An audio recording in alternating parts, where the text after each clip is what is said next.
e a noi dei loro giudizi.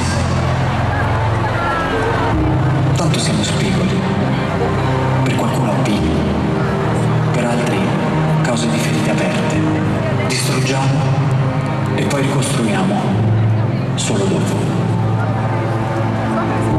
Impariamo a parlare fin da piccoli. Ciò che conosciamo deve sempre avere un nome. Se solo bastasse eliminare le parole per dimenticare il loro significato. Eliminerei l'errore, sofferenza, crudeltà, incoerenza, sicuramente. Idiota. Normale. Inquinamento. Corruzione. Ipocrisia. Marginazione. Ingiustizia. Prevaricazione.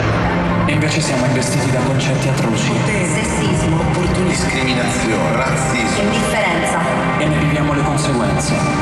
Non pensiamo abbastanza, tuteliamo noi stessi a discapito di tutto e di tutti, ma ci incazziamo quando il mondo prende una brutta piega. Fai abbastanza per cambiare le cose e per cambiare te stesso? Dovremmo provare a stare tutti fermi, nella nostra pelle, per il tempo necessario a capire quanto male abbiamo fatto. Quanto ne abbiamo subito? Quanto ne possiamo fare ancora?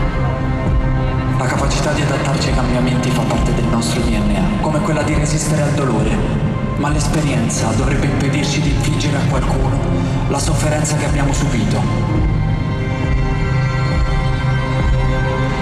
Quando cercheremo di guardare gli altri solo per imparare qualcosa, quando sapremo disinnescare senza per questo subire mai, forse capiremo il senso di tutto ciò.